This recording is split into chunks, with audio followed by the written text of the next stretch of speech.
Turma, boa noite. Vamos iniciar a nossa aula de hoje. A nossa aula de hoje é continuando um assunto da semana passada, tá? Esse assunto está relacionado à questão das fases farmacocinéticas associadas à química farmacêutica, e nós falamos sobre absorção, falamos rapidamente sobre distribuição e falamos também sobre metabolização. Dentro da metabolização, nós temos duas fases, que é a fase 1 e a fase 2. Nós falamos até a fase 1, e a partir de agora eu vou falar sobre a fase 2 e vou falar sobre o processo de eliminação e o que os fármacos, de acordo com sua estrutura química, eles devem apresentar para ter essa característica para ser eliminado. Lembrando que a qualquer momento vocês podem parar, podem perguntar, fique à vontade.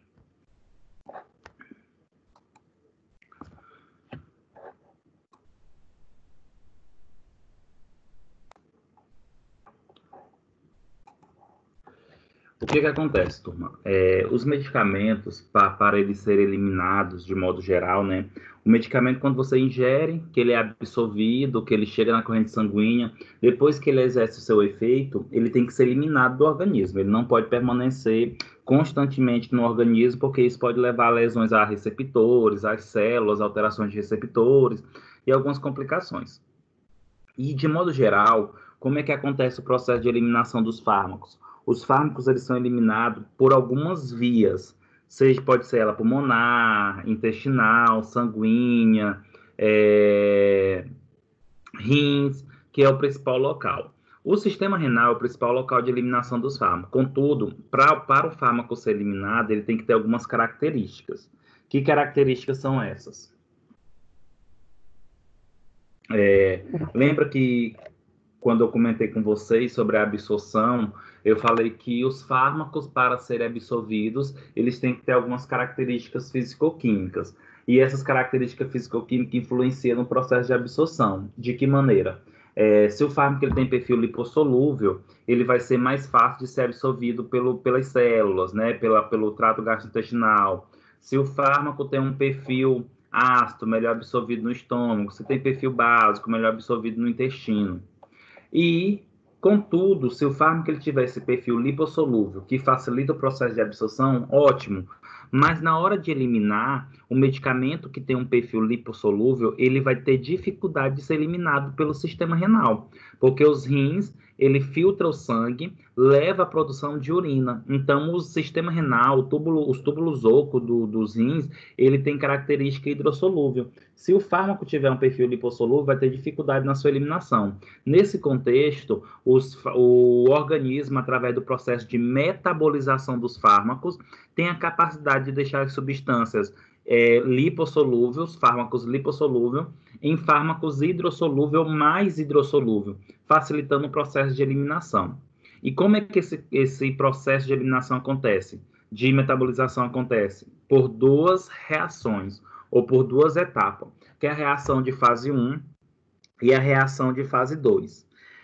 Nesse contexto, eu comentei para vocês na aula passada a reação de fase 1, e agora ficou na reação de fase 2. Eu vou só recapitular o que eu comentei de fase 1 para a gente falar já sobre a fase 2.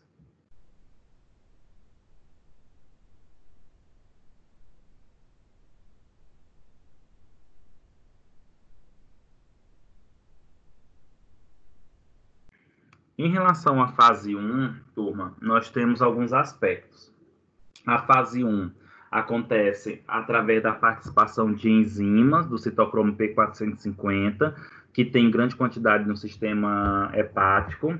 A fase 1, ela tem como objetivo deixar o composto um pouco mais hidrossolúvel, mas não 100% hidrossolúvel, deixa um pouco mais hidrossolúvel. Ocorre alteração na estrutura química da substância, levando à produção de metabólitos. Esses metabólitos podem ser mais potentes, pode ser menos ativo ou até tóxico.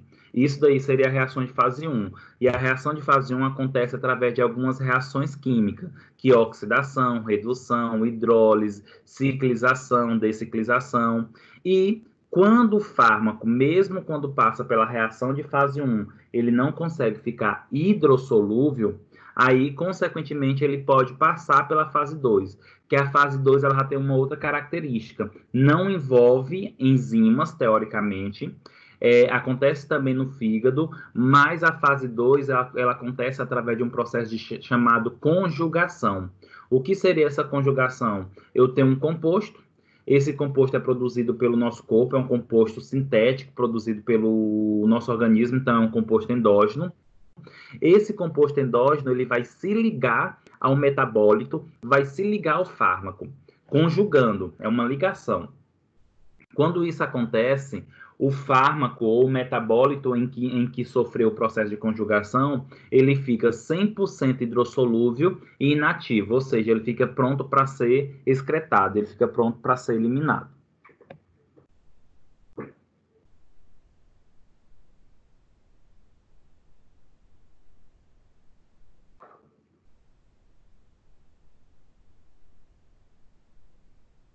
Contudo, gente, é importante nós entendermos algumas características. Como é que funciona essa reação de fase 2? Ela tem algumas etapas, como vocês podem observar nesse slide. A primeira etapa é a síntese do composto que vai levar à ligação com o metabólito ou com o fármaco. Lembrando, gente, que esse termo xenobiótico que vocês estão observando no slide, muitas vezes as pessoas, quando falam xenobiótico, associa logo a veneno, a substância que leva à intoxicação. Mas, na verdade, o termo xenobiótico significa qualquer substância estranha ao organismo. Pode ser benéfica ou pode ser maléfica, independe, tá? Então, inicialmente, o que acontece? Para ocorrer a reação de fase 2, é necessário que o corpo ele produz a substância. Essa substância ela é responsável por esse processo de conjugação. A principal substância conjugadora que é responsável por eliminar os fármacos se chama glutationa ou ácido glicurônico, tá? E depois que o organismo ele tem esse composto, que eu posso até dizer, posso até me arriscar a dizer que esse composto endógeno, que é produzido pelo nosso organismo, com o intuito de facilitar ou favorecer a reação de fase 2 de conjugação, ele pode ser considerado um composto que ajuda a desintoxicar o nosso organismo. Então, esses compostos endógenos, eles acabam favorecendo com que retire radicais, retire substâncias do nosso organismo, visto que vai deixar a substância 100% hidrossolúvel pronto para se eliminar. Então, depois que o organismo produziu esse composto, vai ter a transferência do composto endógeno para o xenobiótico. Então, o corpo produziu aí o composto, que vai levar à conjugação, e depois tem a transferência para o xenobiótico. Essa transferência, gente, não necessariamente ela só vai acontecer depois da reação de fase 1. Ela pode acontecer já na própria fase 2, quando o composto ele já tem um perfil mais hidrossolúvel.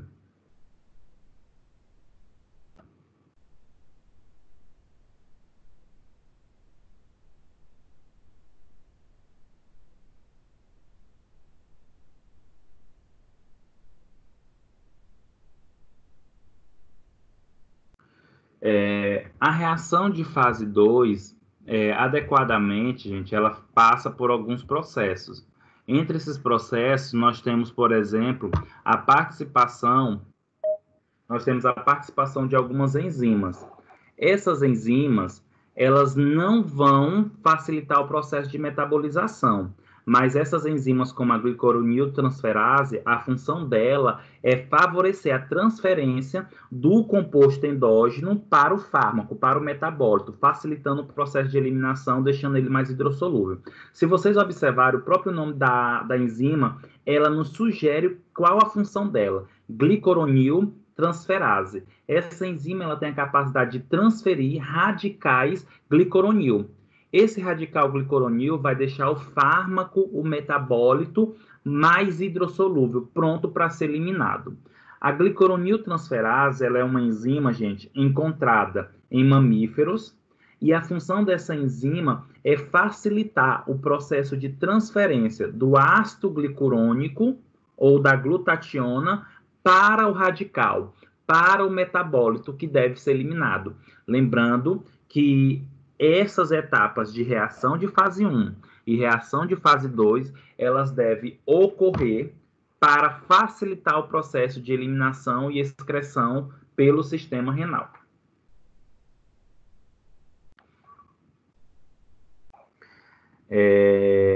O ácido glicurônico, gente, é um nome teoricamente popular, tá?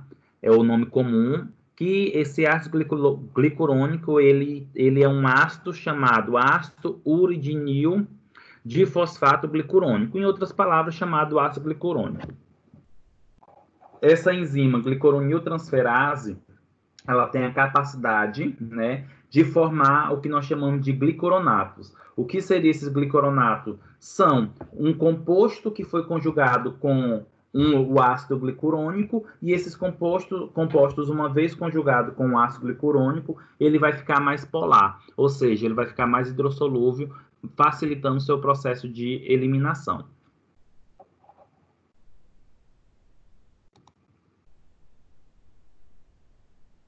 Essa imagem que vocês estão observando agora nesse slide é um resumo do que é a função ou o que é a reação de fase 2. Que essa reação de fase 2, gente, ela também é chamada de conjugação. Consequentemente, o processo de conjugação leva à formação de substâncias mais hidrossolúveis. O que acontece? Como é que acontece o processo de conjugação? Geralmente acontece com radicais, né? Então, o composto é produzido pelo nosso organismo e ele vai ser transferido para o fármaco, vai ser transferido para o metabólito para ser eliminado. Geralmente, quais são esses compostos que facilitam o processo de conjugação ou participam da conjugação? Os radicais glicoronil, acetil, fosfato e glutamil. Toda vez que esses radicais, teoricamente, favorecer o processo de conjugação, vai deixar os fármacos muito mais hidrossolúvel, ou seja, pronto para ser eliminado, e não vai ter efeito, vai ficar menos ativo farmacologicamente, ou seja, vai diminuir o seu efeito. O fármaco radical, ele perde totalmente a sua característica.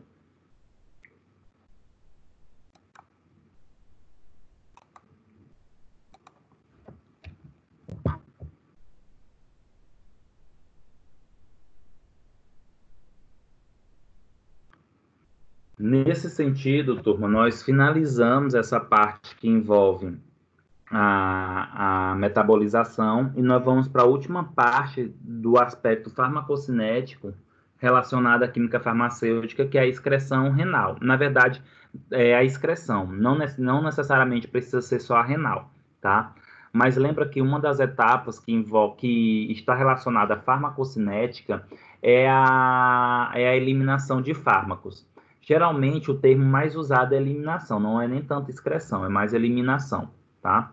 Mas como é que funciona o processo de eliminação? Os fármacos, eles podem ser eliminados por vários órgãos. Pode ser eliminado pelos pulmões, pelo intestino, pelo processo de transpiração, pelo rim, pela vesícula biliar. Mas o principal local, o principal sistema responsável pela eliminação dos fármacos é a eliminação renal.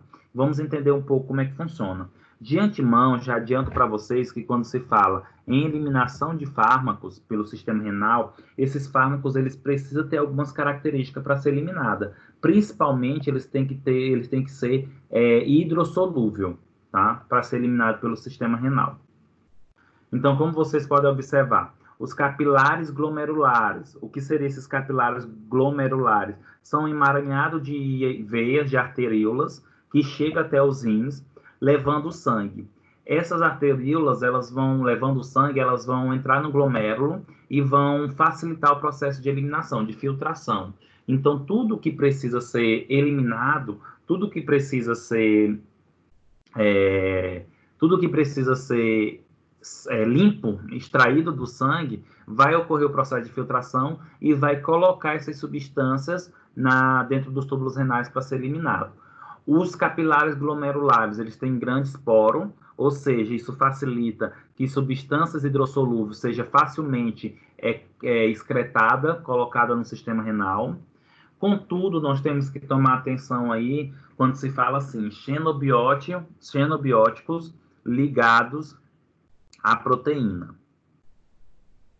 O que seria esse xenobiótico ligado à proteína? Recapitulando, xenobiótico é um termo que tem como conceituação qualquer substância estranha ao organismo, seja ela benéfica ou seja ela maléfica. Um fármaco, gente, apesar de ser benéfico, por exemplo, paracetamol, apesar de ser benéfico, ele é considerado um xenobiótico porque ele é uma substância estranha ao organismo.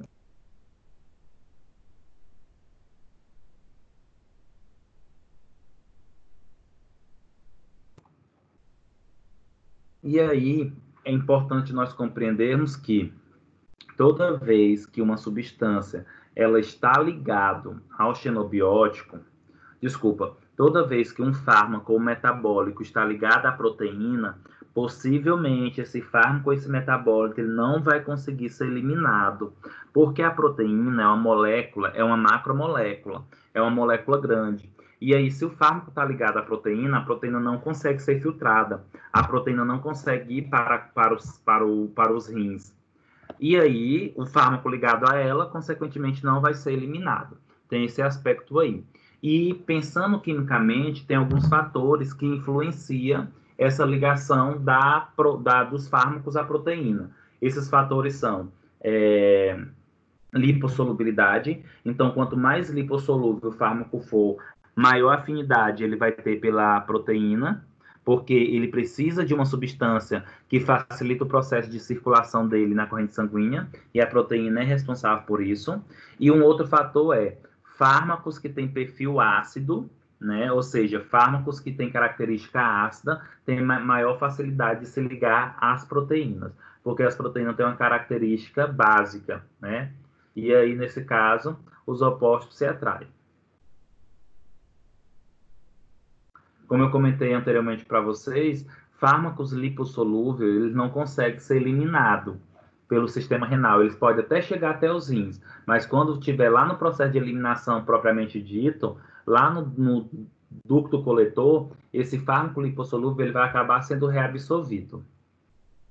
E aí precisa passar pela reação de fase 1 ou reação de fase 2, ou as duas reações para que possa se tornar hidrossolúvel e facilitar o seu processo de eliminação.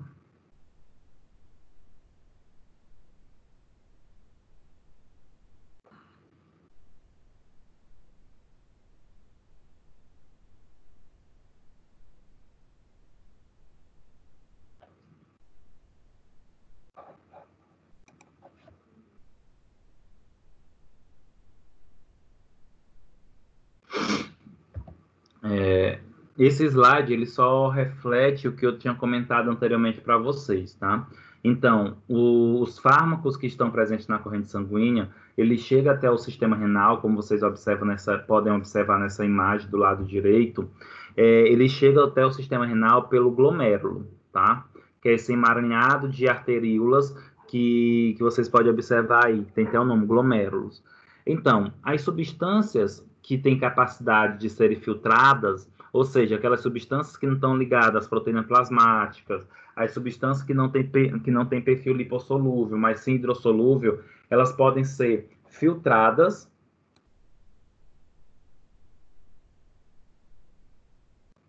Elas podem ser filtradas e, consequentemente, passar para dentro dos túbulos renais, né? Como vocês podem observar aí, essa imagem representa um rim, tá? Nós temos aí os túbulos, nós temos aí o glomérulo, nós temos essa cápsula de Bowman, que tem aí como cápsula de Bowman, nós temos o túbulo contorcido proximal, a alça de Henle e o túbulo contorcido distal e o ducto coletor.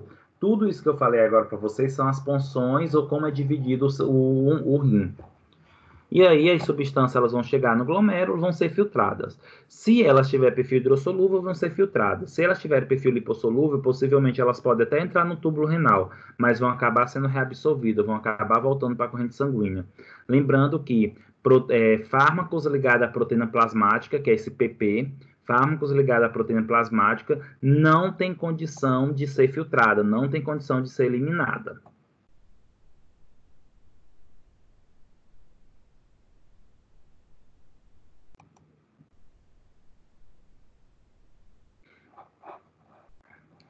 Essa imagem só mostra novamente os aspectos associados à eliminação renal, né?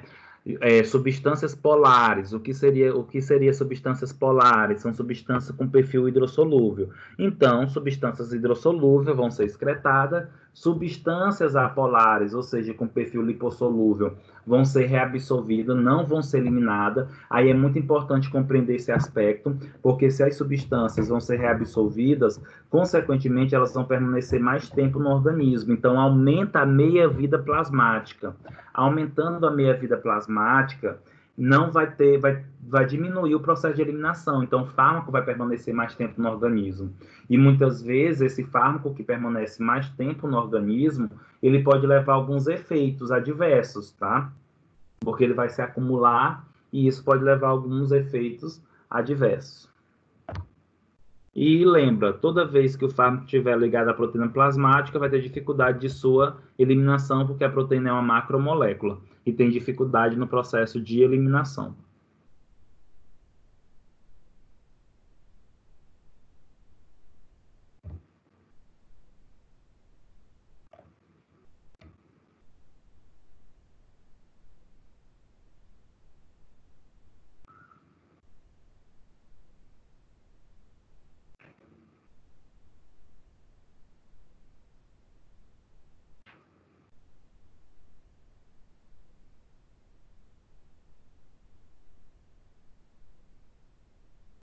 Um outro processo de eliminação de fármacos, turma, é a excreção ou eliminação biliar, né? E aí, quando nós falamos nessa excreção ou eliminação biliar, lembra que a bile é uma secreção, é um líquido que é produzido pelo fígado, e é armazenado na vesícula biliar, essa vesícula fica abaixo do sistema hepático, do fígado. E existe um ducto que leva a bile lá para o duodeno, lá para o intestino delgado, tá? Então, alguns fármacos, eles podem acabar sendo eliminados pela bile, pela vesícula biliar, tá?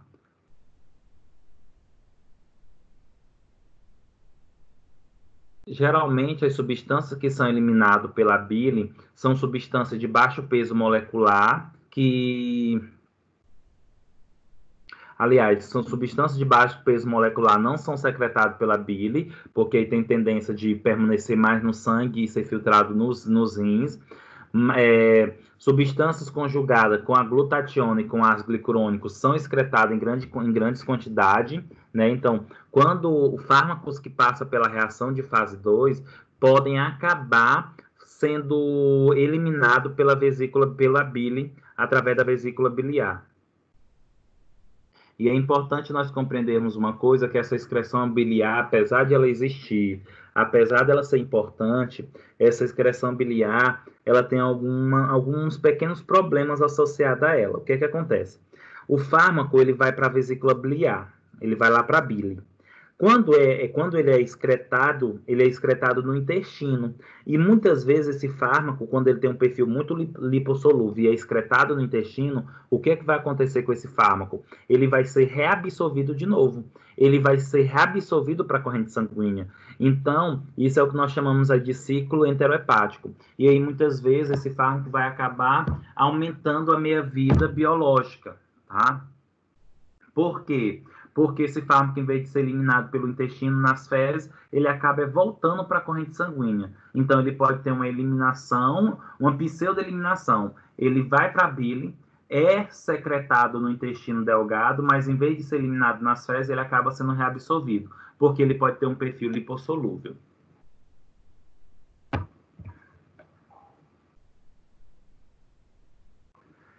Esse slide, ele mostra para a gente o processo do sistema, do ciclo enterohepático, só para vocês observarem. Isso daqui já não tem nada a ver com esse aspecto do fármaco, mas é só para vocês entenderem como é que funciona essa questão do ciclo enterohepático. Como é que as substâncias, elas estão no sangue, voltam para o intestino e do intestino podem voltar para o sangue.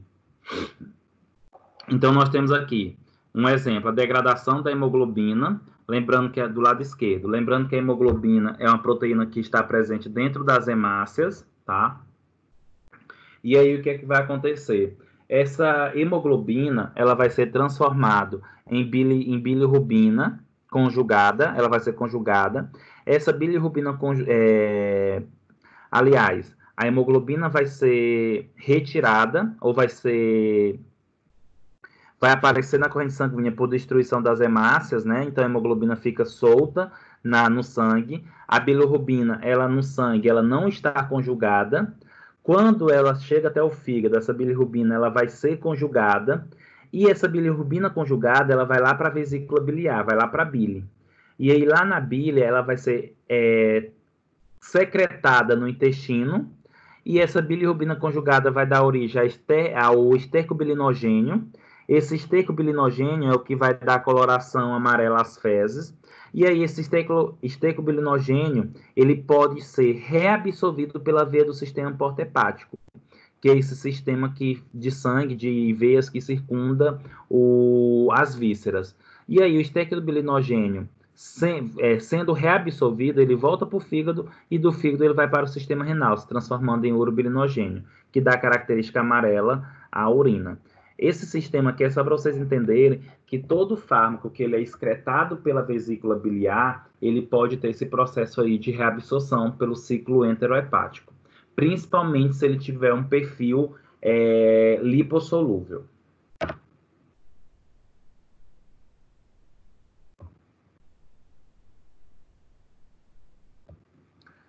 Um outro órgão que facilita o processo de eliminação dos fármacos são os pulmões, né? Geralmente, para que os pulmões eliminem substância, fármacos, esses fármacos têm que estar no seu estado físico da matéria gasoso, tá?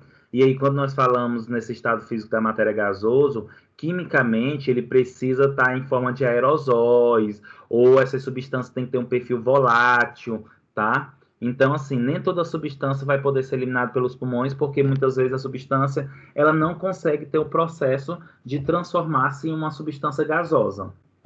E um exemplo de substância que pode ser eliminada pelos pulmões, inclusive pode ser determinada através do bafômetro, é o álcool. O bafômetro determina a concentração do álcool no plasma e a quantidade de etanol eliminada e sua pressão de vapor, tá? Então, está relacionado ao processo de eliminação de substâncias também nos pulmões.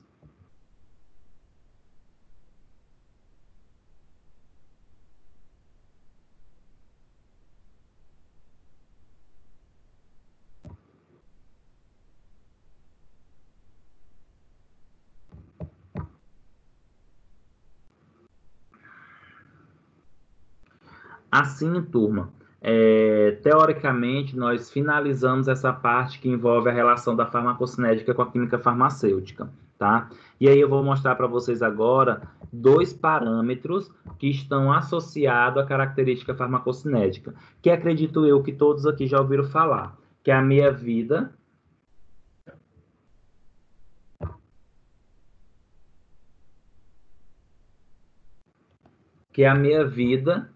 plasmática, né, ou a meia-vida de droga, que significa o quê? Toda vez que eu falo meia-vida de droga, meia-vida plasmática, eu estou me referindo no tempo, que pode ser dado em minutos, segundos, horas, é o tempo necessário, ou dias, é o tempo necessário para que uma substância elimine ou diminua 50% da sua concentração na corrente sanguínea. Como assim? Se por acaso o paciente ele toma um medicamento e é 100 miligramas, e aí chega 100 miligramas desse medicamento na corrente sanguínea. Depois de 5 horas, esses 100 miligramas ele reduz pela metade. Então, tem 50 miligramas agora na corrente sanguínea, depois de 5 horas. Então, qual é a meia-vida plasmática da droga? A meia-vida plasmática vai ser 5 horas. Por que que vai ser 5 horas? Porque essas drogas, elas têm um tempo de eliminação. E isso é importante, gente, para levar na relação com a dosagem, a posologia. Então, quando você vê, o medicamento ele tem que ser tomado de 6 em 6 horas, o medicamento tem que ser tomado de 8 em 8 horas. Por que que isso acontece? porque os medicamentos, eles têm um perfil de absorção e de eliminação. Então, de 6 em 6 horas, se é para tomar de 6 em 6 horas, é porque se você tomar agora e daqui 6 horas, possivelmente vai começar a diminuir a quantidade de substância na corrente sanguínea. Diminuindo a quantidade de substância na corrente sanguínea, essa dosagem ela pode ser muito pouca e não continuar fazendo o efeito. Por isso que eu tenho que repor a dose, para voltar a ter uma dose máxima, uma dose necessária para o efeito. E um outro termo utilizado, um outro parâmetro biológico da eliminação, é a depuração, em português, chamado, né, pela palavra em inglês clearance. E o que seria clearance? É a capacidade do organismo em eliminar substância do plasma, é a capacidade do organismo em eliminar substância do sangue. Em outras palavras, clearance é um estudo, é um parâmetro que visa saber a quantidade de substâncias que é eliminado do organismo e por compartimento. Então, o paciente faz a ingestão de uma substância, elimina 50 miligramas do fígado, 50 miligramas do coração. Então, clearance visa estudar essa capacidade do organismo em eliminar as substâncias. E isso é muito importante, porque se por acaso o organismo ele tiver dificuldade por algum defeito, algum problema, alguma doença, que tem dificuldade em eliminar as substâncias, esse fármaco ele permanece mais tempo no organismo. Permanecendo mais tempo no organismo pode levar a uma intoxicação.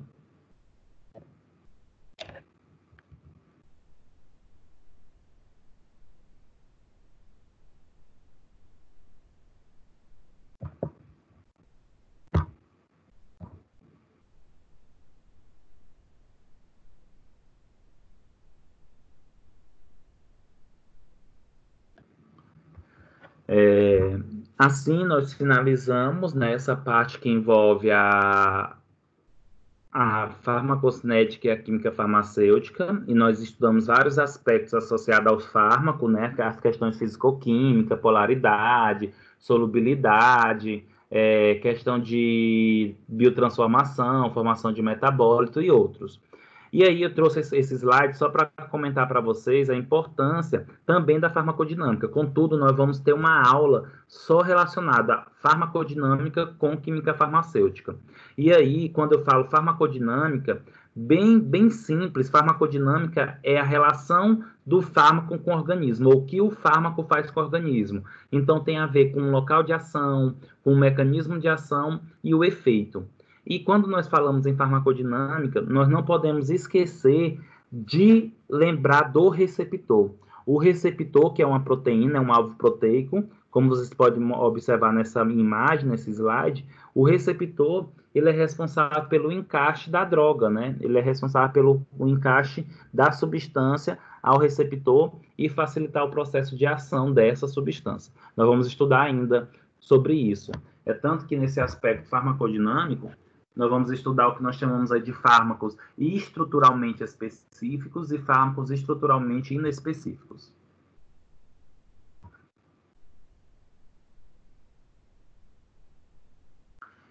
Esse último slide é só para vocês observarem essa característica, né, da fase farmacêutica, da fase farmacocinética e da fase farmacodinâmica, só para vocês relembrarem. Fase farmacêutica envolve o processo de desintegração e dissolução. A fase farmacocinética envolve a absorção, distribuição, metabolismo e excreção. E a fase farmacodinâmica envolve a relação com o receptor, interação com o receptor. Nós estudamos essa primeira e segunda, e a terceira fase nós vamos estudar na próxima aula que estiver relacionada à farmacodinâmica, porque o próximo conteúdo que nós vamos iniciar agora é funções orgânicas. Certo, turma? Tranquilo? Ok, professor. Opa. Eu irei agora colocar o slide de funções orgânicas.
turma, daqui uns 5 minutinhos, 10 minutinhos, nós iniciamos funções orgânicas.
Professor, o áudio não está funcionando não, para mim aqui não. Cleiton, eu dei um intervalozinho de 10 minutos para a gente iniciar um novo assunto, viu? Ah, tranquilo. Faz hora que tinha saído Entendi. o áudio. Ok.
Então, turma, nós vamos iniciar agora o nosso novo conteúdo, né?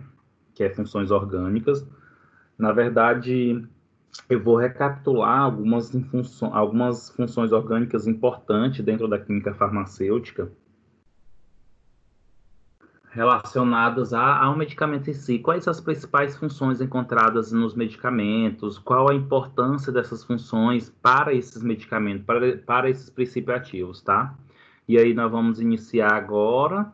Eu vou dar só a metade dessa aula e na próxima semana nós finalizamos essa aula com uma atividade que já é para a segunda nota.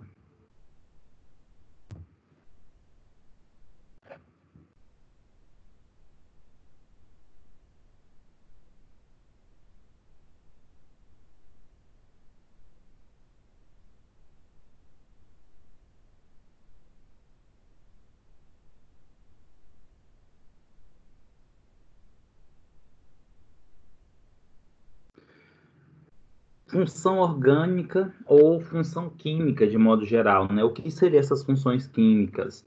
É um conjunto de compostos que apresenta propriedades químicas semelhantes, tá? Então, por exemplo, quando nós falamos que tem propriedades químicas semelhantes, é porque se você pegar compostos que têm na sua estrutura química o éter, o éster, amida ou amina, ou ácido carboxílico, se eles têm em conjunto essas funções, consequentemente, esses fármacos eles vão apresentar característica química semelhante. Quando eu falo característica química semelhante, pode ser que eles fiquem mais hidrossolúvel, mais lipossolúvel, eles têm característica mais ácidas, mais básica, tem característica por afinidade a algum receptor, por causa da característica da estrutura química e da função presente.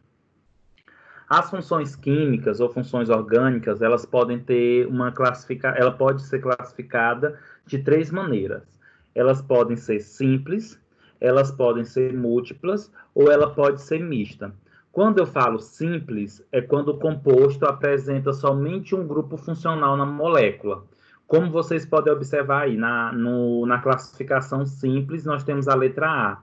Se vocês observarem, nós temos aí uma cadeia de hidrocarboneto, H3C, CH2, CH2, hidroxila, OH, que é a hidroxila. Se vocês observarem, nós temos somente uma função orgânica aí, que é a hidroxila, que representa, nesse caso, a função alcoóis, tá? Então, toda vez que eu pegar uma estrutura química e eu observar na molécula somente uma função, não importa qual seja, mas tiver somente uma função, aquela molécula é classificada como simples. Já na classificação múltipla, é quando você encontra dois ou mais grupos funcionais iguais na molécula. Então, vocês podem observar aí na B, né? Nós temos aí H3C, CH, CH2, e aí nós temos aí duas hidroxilas ligadas, cada uma no CH2 e outra no CH. A hidroxila, quando é ligada a um carbono saturado, gente, que só faz uma ligação, ele é considerado a função alcoóis, certo? Se vocês observarem, nós temos duas hidroxilas. Então, aí nós temos duas funções orgânicas, que no caso é o álcool. Só que nós temos dois grupos funcionais. Então, nesse caso, é considerada a classificação múltipla, porque tem dois grupos ou mais funcionais do mesmo tipo. Já quando nós tivermos, como nessa última aí, na C, quando nós tivermos dois ou mais grupos funcionais diferentes na molécula, por exemplo, nessa estrutura química nós temos aí a amina, que é o NH2, e nós temos o ácido carboxílico, que é representado pelo carbono, dupla oxigênio e hidroxila.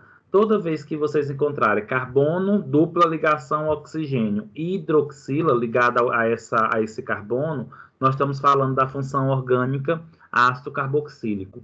Essa molécula tem duas funções diferentes. Uma função é amina e a outra função é ácido carboxílico. Logo, ela vai ser classificada como mista.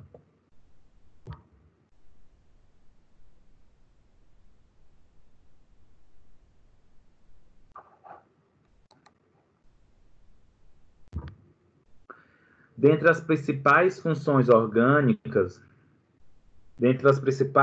orgânicas, que nós temos aí, aliás, dentre as principais funções, nós temos os hidrocarbonetos, né? E aí, quando nós falamos em hidrocarboneto, nós estamos falando de uma cadeia de átomos que é formado exclusivamente, ó, são todos os compostos formados unicamente por carbono e hidrogênio. Então, toda vez que vocês encontrarem uma molécula que tiver só carbono e hidrogênio, é considerado hidrocarboneto. O próprio nome já sugere o que significa, né? Hidrocarboneto, a presença de carbono e hidrogênio.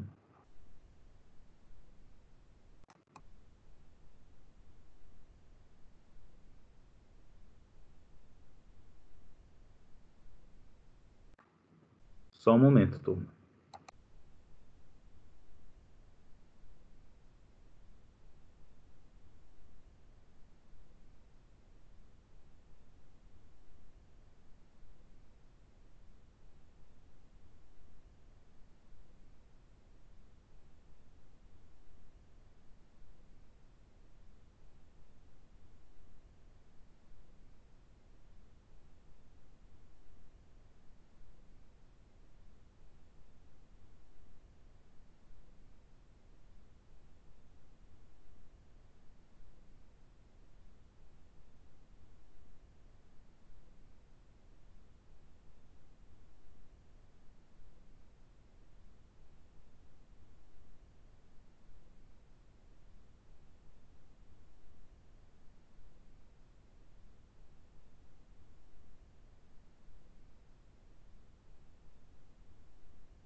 Uma outra função, gente, nós encontramos os aromáticos, né?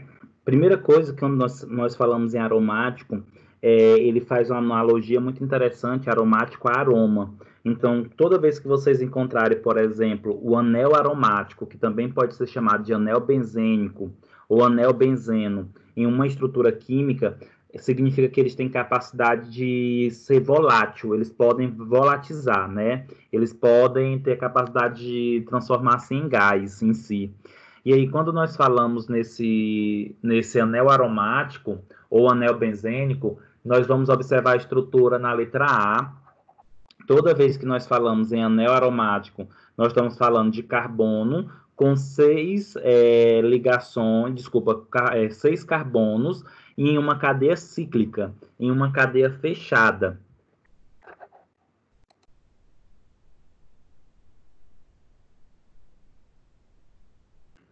Além disso, quando nós falamos nessa cadeia cíclica ou nessa cadeia fechada, nós estamos nos referindo ao anel aromático, como também, gente, é uma cadeia onde tem dupla ligação intercalada. Observa a letra A. Nós temos aí o anel aromático, por quê? Porque tem 6 carbonos na sua estrutura química, é uma cadeia fechada e tem dupla ligação intercalada. No caso, fazendo ressonância, né? Esse anel aromático, esse anel benzênico, ele pode ser representado também, gente, por esse círculo que está dentro da cadeia fechada, tá? Esse círculo, ele representa uma ressonância, é como se as ligações duplas elas estivessem intercalando de posição. A letra B mostra também um anel aromático, apesar de não ter um tracinho aí, está em aberto, mas é para ter esse traço, tá, gente? Porque possivelmente sumiu. E a letra C também está mostrando 2 anéis aromáticos, tá? Então, anel aromático é quando tem uma cadeia cíclica de carbono e hidrogênio formado por 6 carbonos e tem ligações duplas intercaladas entre elas. E esse anel aromático ele tem a capacidade de ser volátil.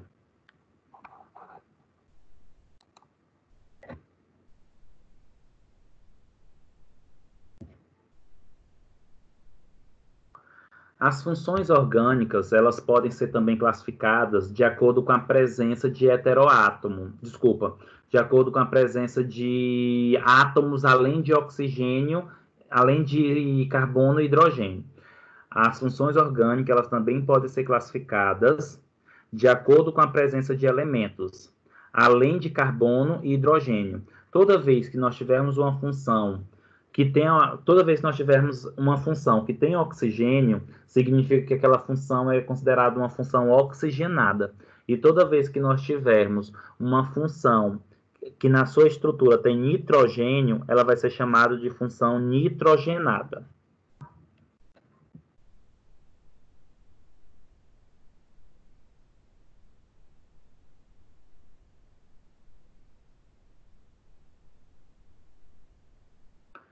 E a primeira função oxigenada que nós vamos estar estudando são os alcoóis. Se vocês observarem aí, alcoóis, né? É muito comum, mas a gente chamar álcool, mas o termo mais adequado é alcoóis. Então, o que seria alcoóis? São todos os compostos orgânicos que apresentam um ou mais radicais de hidroxila ligados a átomos de carbono saturado.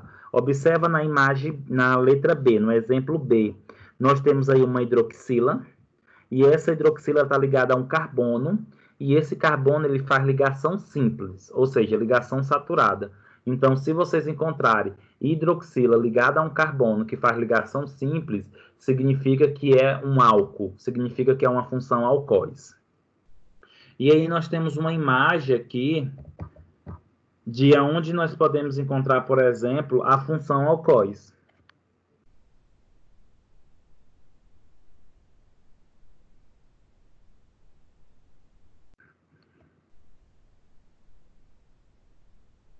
Ó, se vocês observarem, a molécula de colesterol, né, essa molécula de gordura, ela tem na sua estrutura química hidroxila, ela tem na sua estrutura química o álcool, a função álcool, na verdade. Se você observa no final do lado esquerdo, no final dessa estrutura, na extremidade, vocês observam a hidroxila ligada a uma cadeia fechada. Isso daí não é um anel aromático, porque não tem dupla ligação intercalando, mas é uma cadeia fechada. Essa hidroxila ligada a esse carbono, essa hidroxila ligada a esse carbono, que faz ligação saturada, isso aqui é considerado uma função álcool, tá? Ou alcoóis ou álcool. É importante nós compreendermos uma situação em relação à hidroxila. Gente, toda vez que nós tivermos grande quantidade de hidroxila ou a presença de hidroxila nas estruturas químicas dos fármacos, e aí leva essa função alcoóis, o que é que acontece? Esse fármaco, ele pode ter um perfil hidrossolúvel, porque a presença de hidroxila deixa o fármaco hidrossolúvel, certo? Contudo, se vocês observarem, vocês podem até se questionar, Wellison, mas já que a hidroxila deixa o fármaco hidrossolúvel, por que o colesterol ele não é hidrossolúvel e tem a presença de álcool? Porque isso também vai depender, gente, da quantidade de moléculas. Como assim vai depender da quantidade de moléculas? O que é que acontece? O álcool... aliás, o colesterol, apesar de ter uma hidroxila, mas o colesterol ele passa a não ser hidrossolúvel, ele é lipossolúvel. Por quê? Devido à quantidade de metil. Porque a presença de metil na estrutura química, ela vai deixar a substância mais lipossolúvel. E se vocês observarem, nessa molécula de colesterol, nós temos 1, 2, 3, 4, 5 metis. O que é o metil, gente? O metil é esse radical CH3, tá? Então, toda vez que vocês observarem CH3, é o radical metil. E a presença de grande quantidade de radicais metil, principalmente acima de 3, deixa a substância muito lipossolúvel. E o colesterol, ele tem esse perfil hidrossolúvel. Lembrando que o colesterol, ele é classificado de modo geral pela quantidade de proteína e gordura associado. Existe aí o que nós chamamos de colesterol HDL, que é o colesterol bom, VLDL, que é o colesterol ruim, e o LDL, que é o colesterol muito ruim, tá? E a soma de todos esses colesteróis forma o colesterol total. Geralmente, o nível normal de colesterol é menor que 200 miligramas decilitros. Então, se por acaso o indivíduo tiver com colesterol acima de 200 miligramas, existe uma probabilidade muito grande de começar a formar a placa de gordura, como vocês podem observar nessa imagem, tá? Porque o colesterol ele começa a acumular nas paredes das artérias, das veias e levar à obstrução.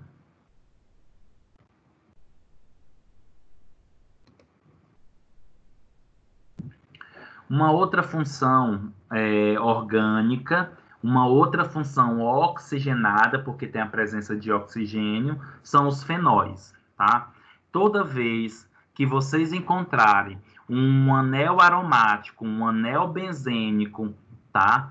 E ligado a esse anel aromático, ligado a esse anel benzênico, uma hidroxila, ele não passa a ser mais um anel aromático, ele passa agora a ser chamado de fenol, tá?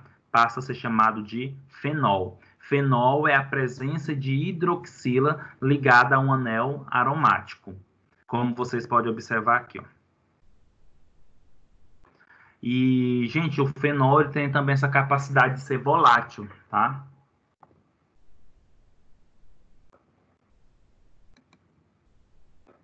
Olha onde nós podemos encontrar, gente, o fenol.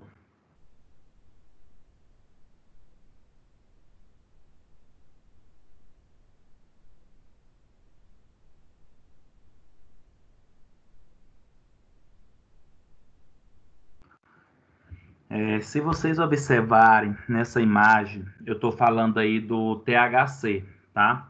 O THC é o tetrahidrocarnabidiol. O tetrahidrocarnabidiol é uma das substâncias presentes na folha da maconha, né? Na verdade, presente na planta cannabis sativa.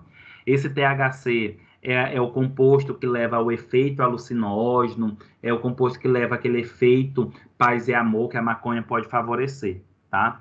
Se vocês observarem bem adequadamente nesta molécula, nós temos aí a hidroxila, e essa hidroxila, lembrando que hidroxila é chamado de OH, tá? O oxigênio ligado ao hidrogênio é chamado de hidroxila.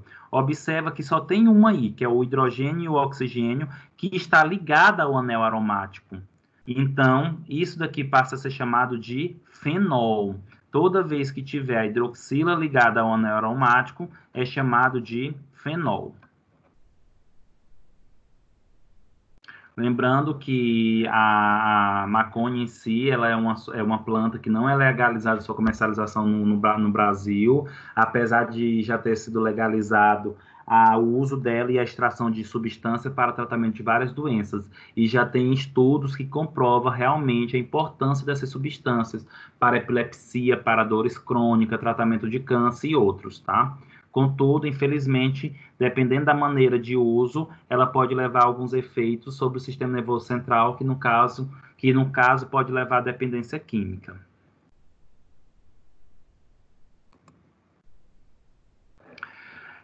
Turma, na próxima aula a gente vai continuar com as funções. Nós vamos parar hoje aqui. Na próxima aula a gente fala sobre aldeídos, cetonas e o restante das funções e irei passar a atividade, tá bom? Alguma pergunta? Algum questionamento? Não, professor, tudo certo. Gente, um bom restante de sexta-feira e bom descanso para vocês e bom estudo. Obrigada. Boa noite. Boa noite. Boa noite. Boa noite.